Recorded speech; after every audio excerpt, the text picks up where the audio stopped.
अस्सलामु अलैकुम वरहमतुल्लाहि वबरकातुहू। आज के लेसन में हम ये सीखने वाले हैं कि प्रीपोजिशन यानी हर्फ जार ये क्या हैं और ये इंग्लिश ज़बान में कौन कौन से हैं और इनका इस्तेमाल क्या किया जाता है। चलिए सबसे पहले प्रीपोजिशन की तारीफ़ समझते हैं। जो लफ्ज़ किसी नाउन यानी इस्म या प्रोनाउन यानी ज़मीर से पहले आता है और दूसरे नाउन और प्रोनाउन से उसका ताल्लुक यानी उस नाउन और प्रोनाउन से उस दूसरे प्रोनाउन और नाउन का ताल्लुक जाहिर करता है। नाउन और प्रोनाउन में से कोई भी एक हो सकता है। इसे प्रीपोजिशन कहते हैं। इसी का नाम हर्फ जार है। प्रीपोजिशन की तकसीम इसकी कुल 3 किस्में बनती हैं। इसके पार्ट्स 3 हैं। हर्फ जार एक तो सिंपल होता और दूसरे को कंपाउंड, तीसरे को फ्रीज। ये तीनों के नाम हो गए। अब इन तीनों के आखिर में हम प्रीपोजिशन लगा देंगे। सिंपल प्रीपोजिशन, कंपाउंड प्रीपोजिशन जिसे उर्दू में हर्फ जार मुरक्कब हम कह लेंगे, फ्रीज प्रीपोजिशन इसे हम उर्दू में हर्फ जार मुरक्कब नाकिस ये कह लेंगे। अब हम आगे बढ़ते हैं और इन सिंपल प्रीपोजिशन पर कुछ कलाम पहले करते हैं। अब देखिए सिंपल प्रीपोजिशन की तारीफ। जिस प्रीपोजिशन के टुकड़े नहीं किए जा सकते यानी उसको अलग अलग नहीं किया जा सकता, यानी वो मुफरद ही होते हैं पहले से, तो उसे सिंपल प्रीपोजिशन कहा जाता है। जो दर्ज झैल है एट, जिसका माना क्या होता है पर या में, और इसका इस्तेमाल मकान के लिए किया जाता है जब मकान जाहिर करना हो। बाय, जिसका माना है पास, करीब, ज़रिए। उसके बाद है फॉर, के लिए, उसके लिए। फिर फ्रॉम, से, अज तरफ। इनकी कुछ एग्जाम्पल भी हम साथ में सीखने की कोशिश करेंगे। इन यानी अंदर या में। ऑफ, का, के, पर। टू, तक। ऑन यानी पर या ऊपर। आउट, बाहर। थ्रो, इसका तलफ़ुज़ थ्रो किया जाता है, ध्यान रखिए, तरफ से या एक जानिब से। टिल, जब तक या उस वक्त तक। विथ यानी साथ। अब ये तो अल्फाज हैं, इनकी मिसालें अब देखते हैं।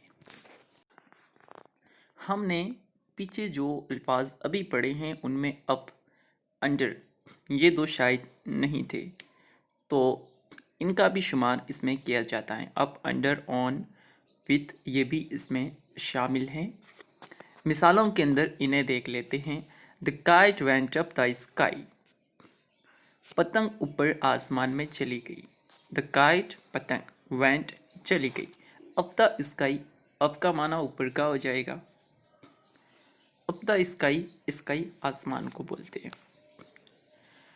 The ball is under the table, गेंद टेबल के नीचे हैं। अंडर, नीचे। अंडर यहाँ पर क्या है, हर्फे जार।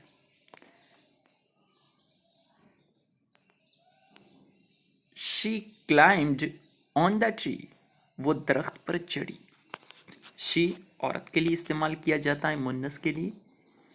और क्लाइम्ड यानी चढ़ी। ऑन द ट्री, दरख्त पर। स्टडी विथ मी, मेरे साथ पढ़ो। स्टडी ये फास्ट फॉर्म है, तो फास्ट फॉर्म को जब शुरू में रखा जाता है जब हमें अमर का माना लेना मकसूद होता है, तो स्टडी पढ़ो, विथ मी मेरे साथ, जिसे हम अरबी में मा कहते हैं। तो जब हम अपने साथ के लिए बोलेंगे तो विथ का इस्तेमाल करेंगे। इसी तरह हमने पीछे जितने हरूफ जारा पढ़े हैं उन सब की प्रैक्टिस आपने मिसालें बना करके करनी है, इसी से आपको वो याद रहने वाले हैं। जैसे एग्जाम्पल के तौर पर एट हमने पढ़ा था, आई लिव एट दिल्ली, मैं दिल्ली में रहता हूँ। इसी तरह आप सबको इस्तेमाल करके उनकी मिसालें बना सकते हैं, क्योंकि टेंस आप पढ़ चुके हैं और इनका इस्तेमाल कसरत के साथ, यानी हरफ जार का इस्तेमाल कसरत के साथ इंग्लिश ज़बान में भी किया जाता है। चलिए आगे कुछ और नया सीख लेते हैं। देखिए, कंपाउंड प्रीपोजिशन, इसकी तारीफ, जिस एडवर्ब, एडजेक्टिव, नाउन के शुरू में, यहाँ तीन चीज़ें आ गई हैं, नाउन, एडजेक्टिव, एडवर्ब के शुरू में ए या बी लगाकर प्रीपोजिशन बना दिया जाता है, उसे कंपाउंड प्रीपोजिशन कहा जाता है। इस तरह के कुछ ख़ास प्रीपोजिशन दर्ज झैल हैं, यानी जो नीचे लिखे गए हैं, इन्हें हम, इनमें से कुछ ऐसे हैं जो नाउन से हरफ जार की तरफ, यानी प्रीपोजिशन की तरफ कन्वर्ट होकर के आए हैं, जबकि कुछ एडजेक्टिव से और कुछ एडवर्ब से। अबाउट यानी बारे में, इसी तरह अबव ऊपर या मज़कूरा वाला। क्रॉस, इसका माना हम आड़ा तिरछा भी कर सकते हैं, आर पार भी कर सकते हैं। इमिड, दरमियान में, बीच में। अराउंड, इर्द गिर्द, आसपास। बीनीथ, नीचे। बिहाइंड यानी पीछे। बियंड, दूसरी तरफ, के पार। बिटवीन, दरमियान। बिलो, दर्ज झैल। एलोंग, साथ, बराबर, हम पहलू। एमोंग, दो से ज़ायद अशख़ास या अशिया के दरमियान। एमोंगस्ट, बहुत ज़्यादा अशिया या अशख़ास के दरमियान। अशख़ास ये शख्स की जमा है, यानी लोगों के दरमियान।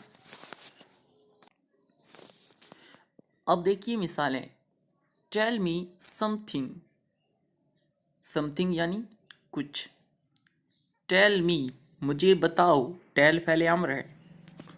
अबाउट, के बारे में। हिम, उसके, मुझे उसके बारे में कुछ बताओ। इसमें अबाउट ये प्रीपोजिशन के तौर पर, हरफ जार के तौर पर इंग्लिश ज़बान में इस्तेमाल किया गया है। अगली मिसाल देखते हैं। They are swimming across the river, वो लोग नदी में तैर रहे हैं। नदी में तैर रहे हैं। अक्रॉस यानी आर पार, वो